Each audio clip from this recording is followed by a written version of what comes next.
Hello, I'm Hal Lublin. And I'm Mark Gagliardi. Since the dawn of humanity, one issue has gone unsettled. With the fate of the world in the balance, we're here to settle, once and for all. Best Saturday Night Live president. That's right. Don't worry, everyone. We got this. Podcast should have a theme song. Podcast should not have a theme song. Yes, they should. No, they shouldn't. They sound good. Yeah, but people are just going to skip past it. You know what? You're right. We got this. Bum, bum, ba-bum, bum, ba-bum, ba-bum, ba-bum, bum. Welcome to We Got This with Mark and Hal. The show that settles the debates nobody else will touch. And thanks to our pal, Johnny Fry, we have got a great one. Here in the States, President's Day was yesterday. If you're listening to this on release night, it was Monday the 20th. And in honor of that, we're going to talk about Saturday Night Live and their versions of the many presidents of the union over the years. Yeah, the show's been around for a while, so there are a lot of presidents to choose from, and there are a lot of presidents that had multiple impressions of them done on the show. Yeah, it's amazing to me. Every cast and era has someone who nails a presidential impression. Yeah. And starting the very beginning with Chevy Chase as Gerald Ford and Dan Aykroyd doing both Jimmy Carter and Richard Nixon in particular. His Richard Nixon is bonkers because they actually gave him prosthetic makeup and like a whole thing. Not originally. He did more of the slick back his hair. Like he didn't even shave his mustache. And Chevy Chase wore nothing. He was just doing a send up of when President Ford had tripped on the stairs of Air Force One or tripped. I guess I'm thinking of the whole One. Ross Nixon version of Aykroyd. Yes. Later on now it's much more prosthetic heavy. Even in the days of Dana Carvey, it was more like glasses, slick back the hair. But now you have James Austin Johnson, who we'll talk about more later, but he's much more makeup heavy in what they give him, both doing Biden and doing Trump. Yeah. Let me ask you this, Hal. Yeah. You mentioned nailing it. And I'm curious, and this is a binary question. What do you think is more important in nailing a presidential impression on Saturday Night Live? Do you think it is accuracy, or do you think it is creating your character? I think they're both important. I think on the one hand, you have Chevy Chase doing something that's nothing like Gerald Ford. And yet we all remember him as Gerald Ford because of that. Like that was such a big deal and such a breakout from that first season, from him falling over on the Christmas tree to or the ladder or the stairs. Yeah. Him talking to the dog, sit. And the dog falling over. Like, that's just an iconic character that took a thing that happened and made it the entire, it's not like a full Gerald Ford impression. Like, you could do a Gerald Ford impression. That's not what Chevy Chase does. He was never an impressionist. Yeah. Then Dan Aykroyd is much more like, he had to find something in Nixon. And then his Jimmy Carter was also like, he's building a character, but it has to sound like him in some way. Yeah. Dan Aykroyd as both of those. By the way we should tackle this, I love, which we've just started. Let's go chronologically because we know all the presidents in order. I feel like we should really start. They've done historic presidents from before, but I really think we should go contemporaneous presidents, which actually doesn't include Nixon. Or no, it does because of the first year. No, he was already out of office. Gone. He resigned in, was it 74? Yeah. So it was the year before the show. So Ford was president, but Nixon was still present at that time. Yeah, he was still around. Look at the weird, I mean, I like, you mentioned before them doing nothing to these, them doing nothing to make themselves look like the presidents. Again, the mustache thing for both Carter and Nixon. But there is that one weird Tim Kazurinsky, Dan Aykroyd, Richard Nixon interview where they straight up made him like it looks like he's wearing a president mask from Point Break. Like he is straight up in rubber. So let's start with those. Do you want to go about this where we pick the best person to play each president and then put those performances against one another? Yes. I think that's a great idea. Great. So you keep notes. You keep notes on this. Okay. Who's winning? All right. So first, even though he predates the show by a year, we've got Dan Aykroyd's, Richard Nixon, which is great. It's fun. Richard Nixon's not a hard impression to do. You and I both have done a Richard Nixon before. We can both do it very quickly. Yeah. And then, Gerald Ford, Chevy Chase is just doing Chevy Chase. Yes. It is he gets to walk. Both of these are walks, even though 5 different people have played Nixon on the show. Nobody's like as great as Tony Rosato was. And Piscopo was a really I feel like people forget because Piscopo he sort of like turned into, I work out a lot. And that became his thing is like, eugenics. But he was a huge cast member. That is the worst name for a company of all time. Yeah, it's too close. Even though 5 people played it and Piscopo is one of them, I think Piscopo can contend elsewhere. Yeah. He contends as a Reagan, but we'll get to that. Yeah, he contends as a Reagan, but he does not contend as a Nixon. Yeah. Dan Aykroyd is Nixon. Even when they did all the ex-presidents coming back to haunt, was it Obama? They all come to talk to Obama. He was coming in as Nixon. Like, he is Nixon. That is his, you don't go to Rich Little, you go to him. Yeah. Gerald Ford, obviously Chevy Chase. He's the only one that did it. Jimmy Carter, also a Dan Aykroyd character. Well, yeah. And you get into like really good, like this is the murderers row that have played Jimmy Carter on SNL. You have Dan Aykroyd, Joe Piscopo, Dana Carvey, Michael McKean, and Daryl Hammond. That's a great list. Yes. Though I think we have to give the edge, if we're not looking at past presidents going back to Washington as portrayed by SNL cast members, I think the edge has to go to people who played those individual presidents at the time that they were the president. I agree with you. You know what I mean? I think Aykroyd's is iconic. It is. And especially the Jimmy Carter as hippie bit is so fun. The idea that Jimmy Carter doing the call-in show with the drugs is so funny to me. Right? Took some orange sunshine. Yeah. And it I think introduced the idea on the show of an impression that that has nothing to do with that, president, but mixing it with an actual impression of the president. You know what I mean? Well, it's playing off of how folksy he was. Yeah. And how like connected he was to things. The youth. Well, and he was all about youth culture and hippies and music. The musicians were what got him elected. And so, yeah, I think that hook is really, really funny to me. Great writing for that as well. Yeah. Really well done. Now we've got the Reagans. This is our big fight.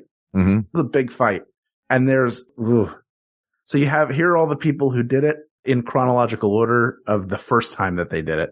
You have Chevy Chase, then Harry Shearer, then Charles Rocket. So this is when he's actually in office. Joe Piscopo. Randy Quaid did it the one year that he was in the cast. Yeah. Robin Williams did it once when he hosted in maybe the best Reagan sketch that they ever did. I don't know if I know that Reagan sketch. That is a sketch where they bring a child in and he's like, oh, well, it's so nice to meet you. And he's like doddering. And then as soon as they leave, he's like, all right, everybody get in here. Let's take a look at that wasn't. Was that Phil? Was that Phil Hartman? That's my favorite Reagan sketch. And that's why Phil Hartman is my personal. Hartman. Oh, that was God. Hartman. Yeah. Yeah. Yes. Yeah. That was Phil Hartman playing the dichotomy. Yes, that's right. Very sweet Reagan that everybody saw on camera and pure villain. Like, warmonger Reagan. Like I thought his Reagan had the most to say, specifically in that sketch. Yeah. And it's like Phil Hartman. We have not done the best overall cast member at SNL, and I really want to do it because I could talk about SNL all day and all night. Of course. I think it's fascinating to look at, and Phil Hartman is one of the best. He is a top 1% cast member, and I feel like you forget how good his impressions were. Yeah. Like his Sinatra was so good. And again, you're pairing him with like the writing of Robert Smigel of him. I got chunks of guys like you in my stool. Like perfect.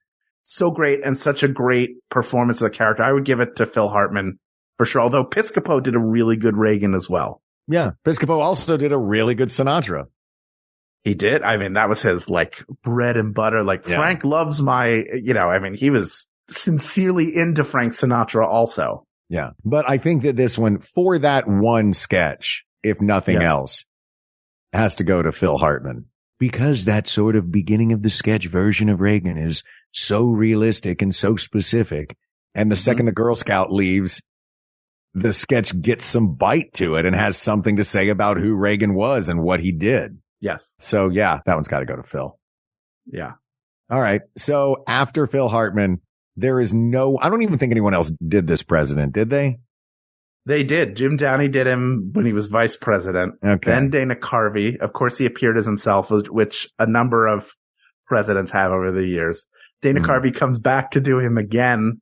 Yeah. Multiple times. And then Fred Armisen did him in 2005 once. But we're talking about George H.W. Bush. This is a contender for the podium. Oh my goodness. Everybody's impression of George H.W. Bush is an impression of Dana Carvey's impression of George H.W. Bush. And he's like, Dana Carvey's a really interesting guy. I don't know if you listen to the podcast he does with David Spade. I don't. I'd like to start. Yeah. Yeah. It's the two of them interviewing ex-SNL people, but he's like on all the time. He'll jump into characters, jump into impressions. He has that energy. So he figured, that was his like, for anybody who is too young to have watched SNL from 86 to 93 when he was in the cast, he is one of the greatest cast members of all time. Yeah. He was the undisputed star of that show. It like in everything, original Wayne's World, Church impressions. Lady. Yeah. But, I mean, his George, like figuring out the 1,000 points of light, not gonna do it. Wouldn't be prudent. At this juncture, everybody, that's what we're all doing. He's created an impression that even when George H.W. Bush did the show, he was playing into the not gonna do it. Yeah. The George H.W. Bush did Dana Carvey's impression of George H.W. Bush. Yes.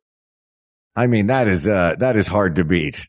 I also love the handoff sketch with Phil Hartman as Clinton when he's moving into the White House and George H.W. Bush has the breakdown. He goes, I'm a one-termer. I'm a Jimmy Carter. Oh, so yeah, good. it's such a great impression. Yeah. Yeah. And even the laugh, that sort of like snicker and laugh it's perfect. They also did the great sketch where I think he's hunting with George W. Bush, with Will Ferrell's George W. Bush, and they're doing like an Advice of Men. Oh, they're hunting. And he's like, yeah, go ahead. Just a few feet further. Just sending him out into the woods. So terrible. You mentioned Phil Hartman's Bill Clinton. Let's move forward in time now to Bill Clinton, because there are two. This is a battle right here. And this, I think, goes to what I was talking about before of, do you want to create a character or do you want an accurate impression? And there are two men on the show who have famously played Bill Clinton. And I remember I was watching the show at the time and I loved Phil Hartman as Clinton. I thought he was hilarious. I thought I was right at that sweet spot, early teenage, 13 years old, watching him play this cool Southern, this Arkansas hillbilly who likes McDonald's and flirting with girls. Like that's and Phil Hartman created this version of Bill Clinton that is his own and is so specific. When he goes into a McDonald's and tries to figure out how to just eat everyone's food. Like he creates a metaphor. He creates a speech that's entirely based around just eating whoever is in there's food. And he's wearing those tiny little shorts that Bill Clinton used to wear. Yeah. It was really, really funny. Yeah. That was when he was running for president. Yeah. Famously loved eating. Then Daryl Hammond came along and did a pitch perfect impression of Bill Clinton.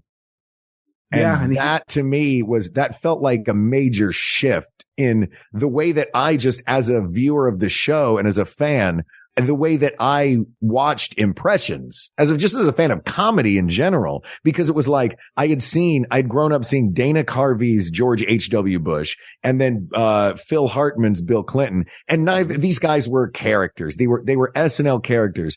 And then along comes this guy who is one of the greatest impressionists of all time. And he is doing an accurate impression. And that to me was a game changer. Yeah. I mean, his Clinton is so good. I remember seeing it for the first time going, oh, Phil Hartman was just doing a character that kind of sounded like Bill Clinton. And he definitely got stuff. It's not like it was bad at all, but it's such a good impression. What's your favorite Daryl Hammond impression? I'm just curious. My favorite Daryl Hammond impression is Bill Clinton. And I'll tell you my favorite Daryl Hammond, Bill Clinton moment which was right after he had beaten the rap with the whole Monica Lewinsky scandal. And it was, we are awaiting the president's press conference, and Daryl Hammond just walks up to the mic with pure swagger and just says, I am bulletproof, and walks off. And that was the whole sketch. And it was hilarious, and it was perfectly executed. Who's your favorite Daryl Hammond impression? I think it's Chris Matthews is so good. Yeah, it's pretty especially at the end when he would just go, that would deal with that with hardball. Like he figures out these vocal patterns. Cause like if you watch him facially, he's generally not doing a lot, probably more as Clinton than any of the other characters. Yeah.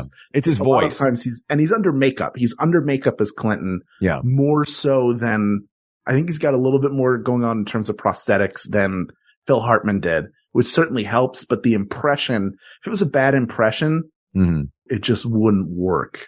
And we're going to talk about in a little bit an impression that had decent prosthetics and wig work that just doesn't work at all, in my opinion. But I think Daryl Hammond is the winner here. I agree with you. Yeah. As great as Phil, it's weird to see, well, at least Phil Hartman has survived. I thought maybe he could take 2 presidents, but at least we have him as Reagan. Yeah, his Reagan is really, really fun. Yeah. The next one. Daryl Hammond was a game changer.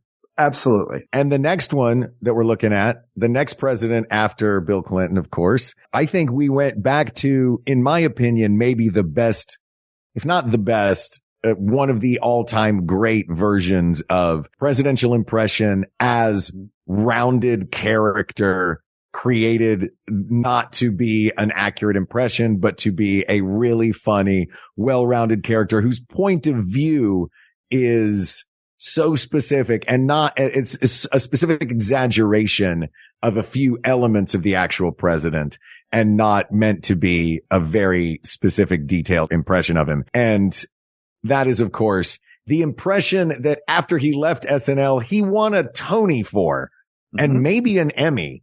And that's Will Ferrell's George W. Yeah. I mean, an impression is interesting. I think an impression is different. I think in an impersonation, you're trying to capture them wholly. Yeah. An impression is exactly that. Like, if somebody leaves an impression in the sand when they walk, you can intuit some things about them. With an impression of a famous or notorious individual, you're trying to hit as many bases as possible.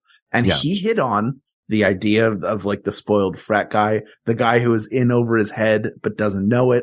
Like all of the gaffes that he made. There was and continues to be like a smirk that George W. Bush sort of walks through like, hey, wait, isn't this all cool on president? Like all that stuff. He captured it so well that when you were watching it in real time, you're like, this is a great impression. And Will Ferrell is not an impressions guy. No. He would be the first, second, and third person. His Robert Goulet is not an impression of Robert Goulet. It's him doing Ron Burgundy. Yeah. But he's just created a character out of him, and it's great. It works. But that's impressionism. It is, but this one he hits so many different bases of who we thought George W. Bush was that you look at it and go like, that's a really good impression. He sounds just like him and he looks just like him. You're pulled into it and it creates like a magic eye illusion where it looks like more than it actually is. And that's what's brilliant about it. And he's a great actor as well. Yeah. Yeah. It's a great impression. Again, the guy won a Tony for it, or it was either a Tony or an Emmy or both. But I know that that impression lived on after he left the show and he did it and he took it with him. All right. So you want to take a quick break? I think we only have 3 more. I say we pick the final 3 and then we're going to have to really dig into it. Okay. Let's jump into Obama. I think that Fred Armisen did a decent voice impression of him, but also basically they put him into blackface. Yeah. Yeah. And Jay Farrow's Obama was great. Yeah, Jay Farrow nailed it. But Jay Farrow's a great impressionist in the vein of a guy like Daryl Hammond, where Jay Farrow executes perfectly. And I'd say more so than Daryl Hammond, Jay Farrow physically executes. Oh my gosh. In addition to executing the voice, that Daryl Hammond always got the voice right. Yes. Jay Farrow gets the voice right and he physicalizes these presidents or these characters beautifully, whether it's Denzel or Eddie Murphy or Barack Obama, any of the president or any of the characters he's doing. Watch him on any talk show go from Chris Rock to Eddie Murphy to Kevin Hart. Oh, yeah. They're so good. He was like a huge loss when he left SNL. That was a huge absolutely. loss for them. He was on a way too short a time. Yes. All right. So he wins that one. Let's move on to Donald Trump. And this contains what I think might be the worst portrayal of a president, which was Alec Baldwin for the entirety of his term as president. I don't hate the impression because here's why. The thing I love about Alec Baldwin's impression of Donald Trump, which was not a very good impression. It was not physically accurate. It was not vocally accurate. But what it was aimed.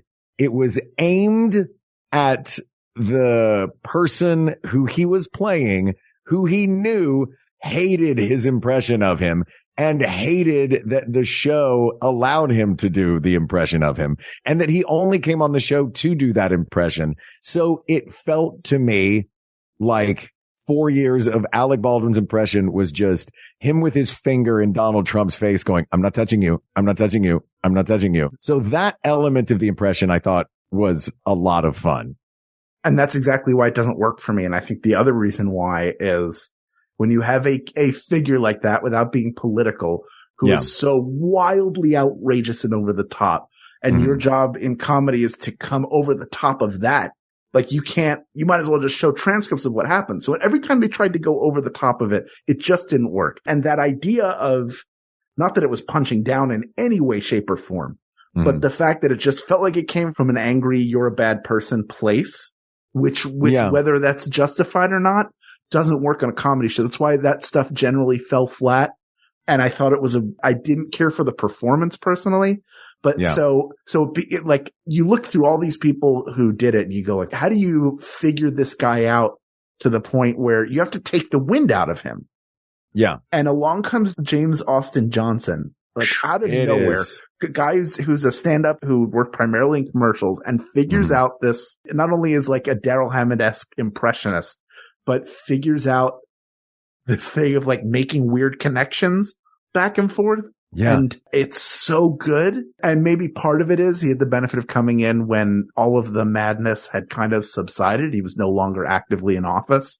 So now we get a version of him and we're about to see a lot more of it if he, considering that he's running in 2024, but they figured out a way to take what was ridiculous about him and heighten it without making it an attack on his character. Cause that's where it falls flat, whether you agree with it or not. Just from a technical, I love comedy and I love SNL perspective.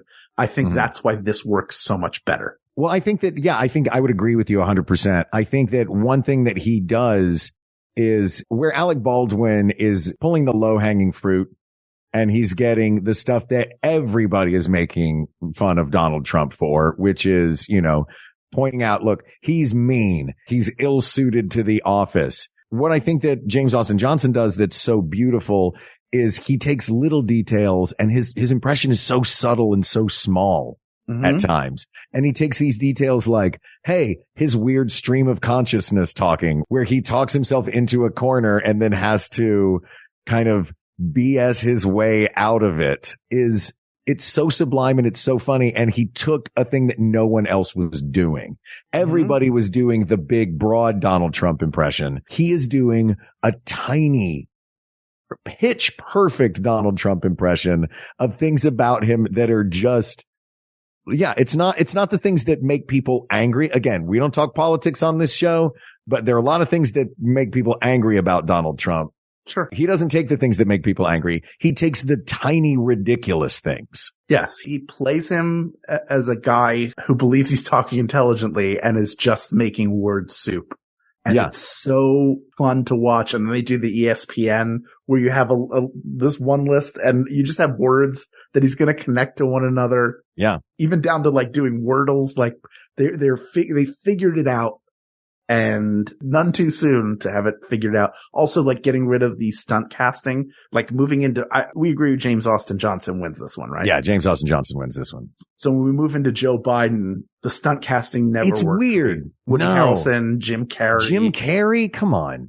No, Jason Sudeikis had a great take on Biden. His Biden was perfect. Does he count though because he was vice president era Biden? He did come in and play him, I think, after he was elected or like shortly after he was elected. Now you have James Austin Johnson doing him, who again, it sounds so much like him. If you could take the craziness of Jason Sudeikis' character, which is like this cool Joe wearing ice cream, the big teeth, like I'm from Hardscrabble, Scranton. I punched a nun in the face. Like I love that version of him though. Yes. It's very, very Sudeikis energy that he brings into it.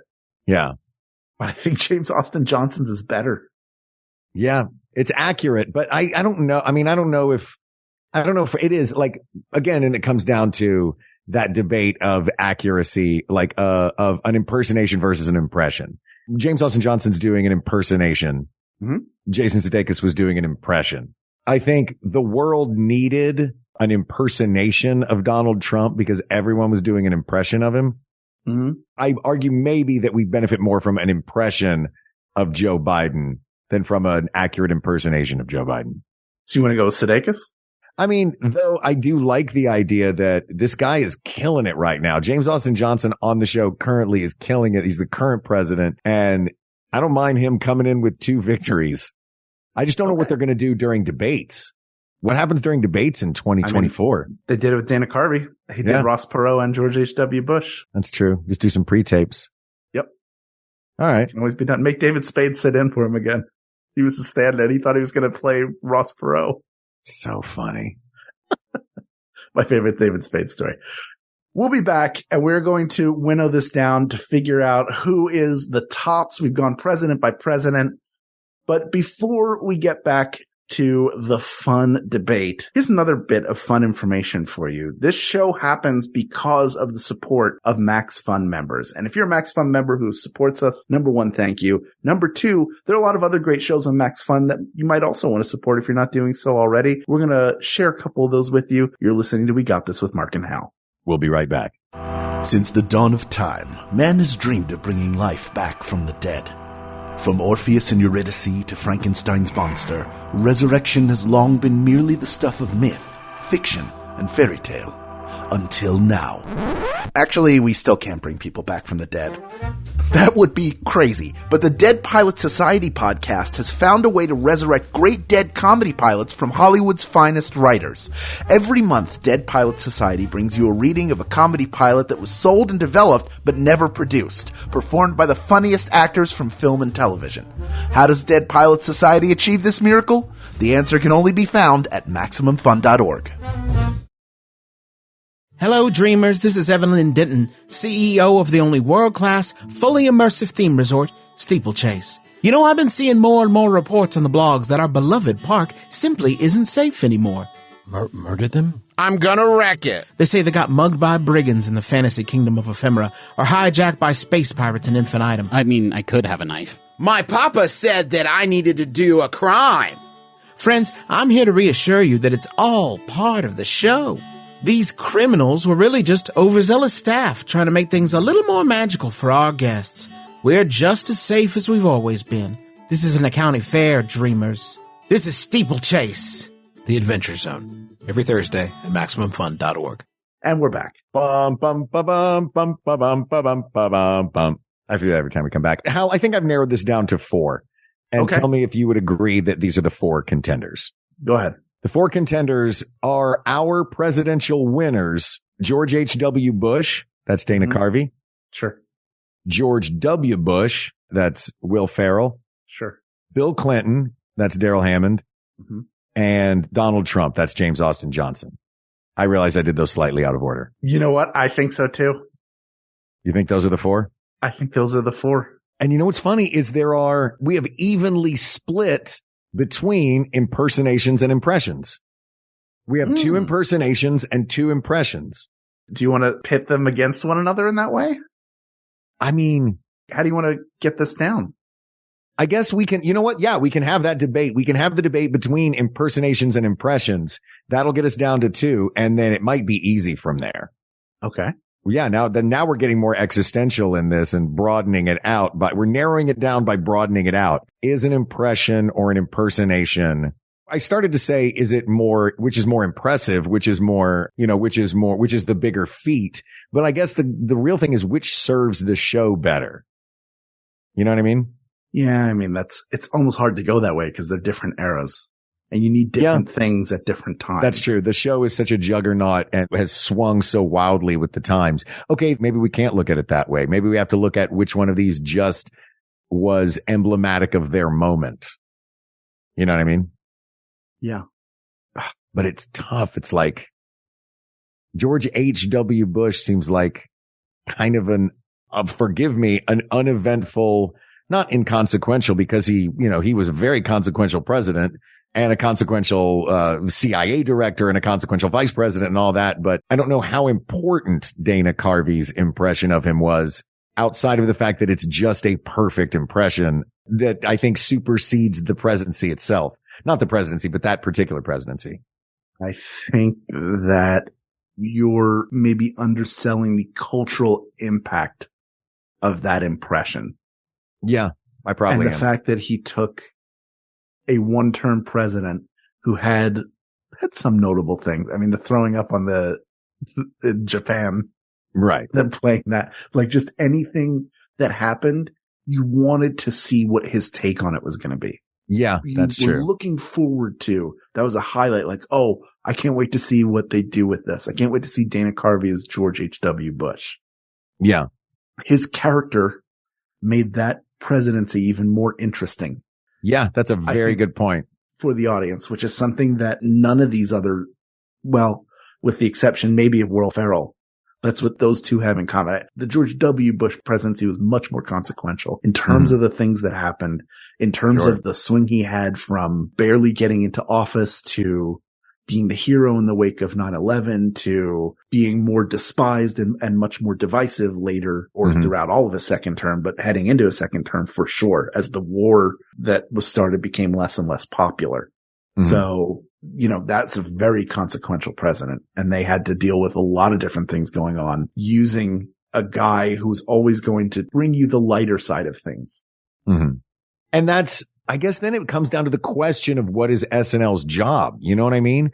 Like, I look at Will Ferrell's George W. Bush as an absolutely brilliant character that, and I hate to say it because I love this character. I love his version of W, but its toothlessness may have painted a rosier picture of that particular president than it softened the edges. Whereas Phil Hartman's Reagan, we got to see a decent impression of Reagan, but also a pretty biting satire on Reagan. Yeah. Will Ferrell's W didn't have much to say about W's actions, or didn't have as much to say about W's actions. Though I guess the argument goes that none of these really do. You know what I mean?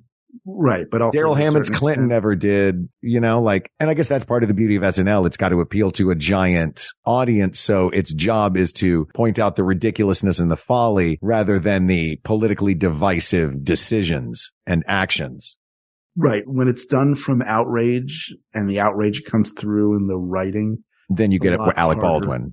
Well, it's just hard to get people to pay attention who don't agree with you. We can all, it's not about finding commonality as much, I think, as like there's nothing wrong with having something to say. There's certainly nothing wrong with satire. There's nothing wrong with pointed satire. I think it's the manner in which it's made. And then for SNL, you're making a show that's broadcast to the entire country. Yeah. And not that you have to make it for your audience, but I do think that that's part of it. That's part of putting a show together. Is what's more important than anything is that it be funny. And funny trumps. That seems to be Lorne Michaels' guiding light, is it has to be funny.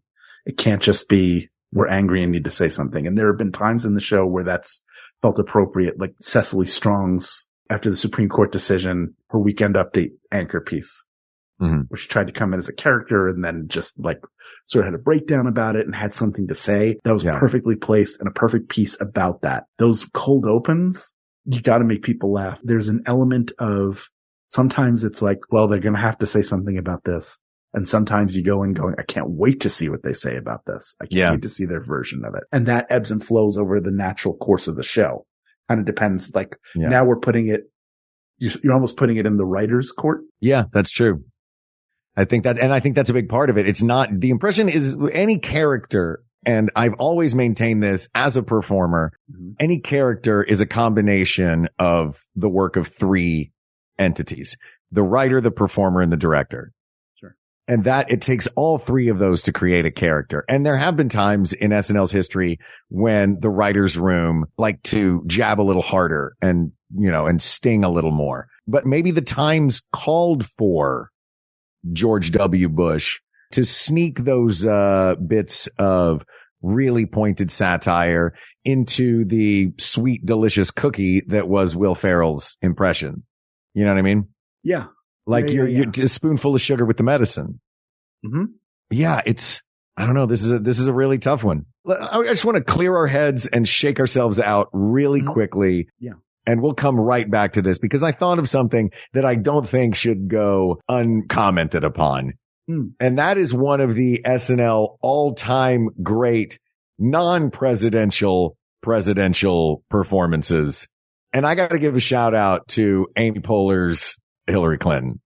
I know she was never the president, but Amy Poehler's and Kate McKinnon's was great.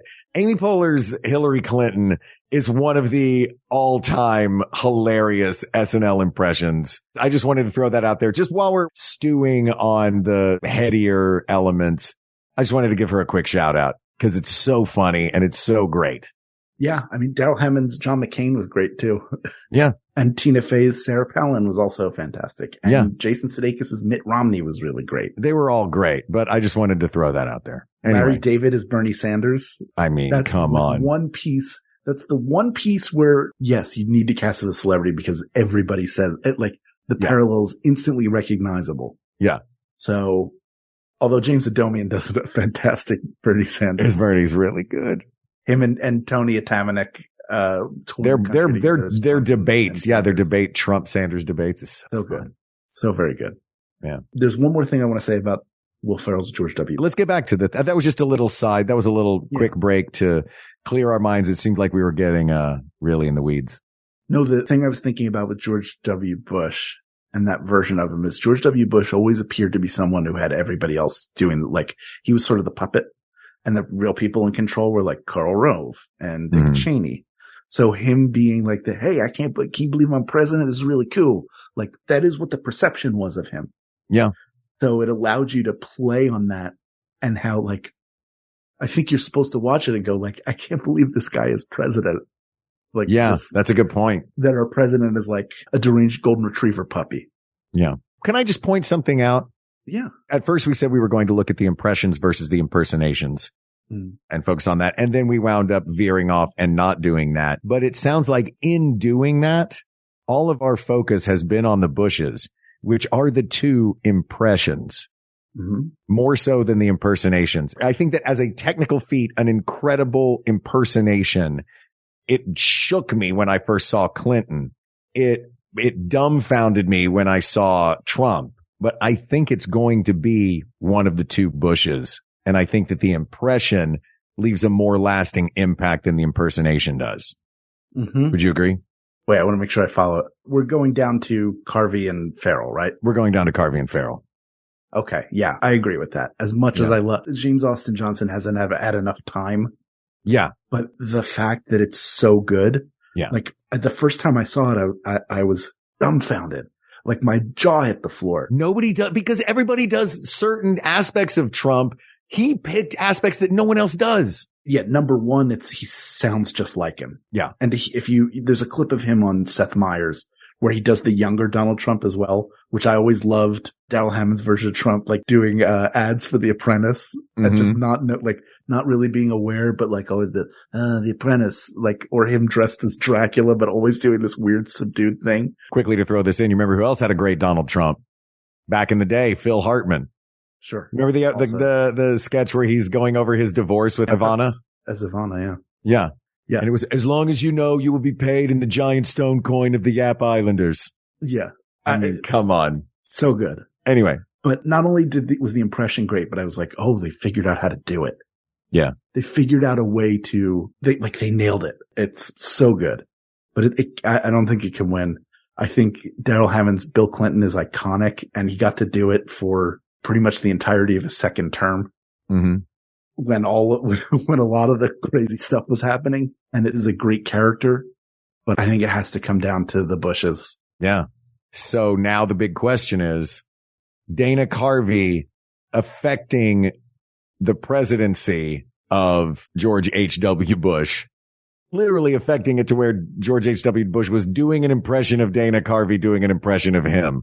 It comes down to that, or Will Ferrell giving both his and the writer's room's impression of a very consequential presidency and sneaking some medicine in with the sugar, but so much sugar and so funny.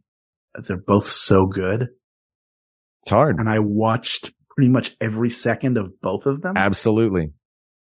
And Dana Carvey did George H.W. Bush for 6 years. Because he started in 87 when he was vice president, and then that goes into like him announcing and all of the debates, including the 1,000 Points of Light, all this stuff, and John Lovitz as Michael Dukakis. I can't believe I'm losing to this guy. So good. So good. It's just it's so good.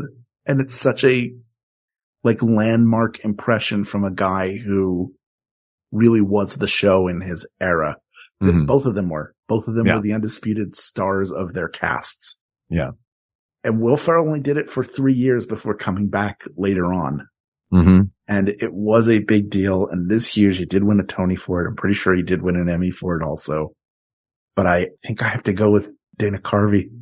I think he set a bar. He elevated the presidential impression to a place where it hadn't been before. Like, you know, Reagan was passed around a lot. Reagan was in office for 8 years. That spans like the Domanian era into the Ebersol era into the return of Lorne Michaels and the Superstar cast and then the Randy Quaid year and then so it had a lot of different people taking cracks at it. And Phil Hartman's was very, very good. But then he came in and I think he set a standard for doing a presidential impression that has carried through everything after him, more so than what Aykroyd did. More so than what Piscopo. Yeah, he changed the game. He changed the game and really set a standard and also elevated the importance of George H.W. Bush's presidency culturally. Yeah. In the zeitgeist. And I think it's hard he had the benefit of doing it in the early 90s versus a time when there were even more choices of things. Like there's just a slightly more concentrated audience at that point. Sure. So I think I have to give it to Dana Carvey's George H.W. Bush. What do you mean I have to give it? No, I'm saying that would be my choice. What's wrong with you? What is this? Yeah, I think that he set the gold standard in the way that it had not been set before. Yeah. And Will Ferrell, he set the bar and Will Ferrell cleared the bar. But I think we have to give it to the one who set the bar.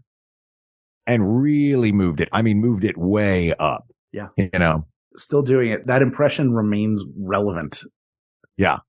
And we're talking. That impression is, like you said, when you do an impression of George H.W. Bush, you're doing Dana Carvey's George H.W. Bush.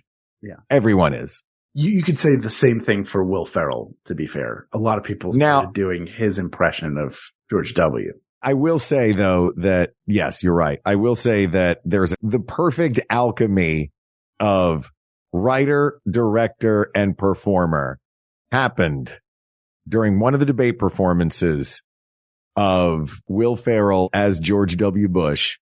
And that is, of course, can you describe your presidency in one word or describe your campaign in one word, whatever it was?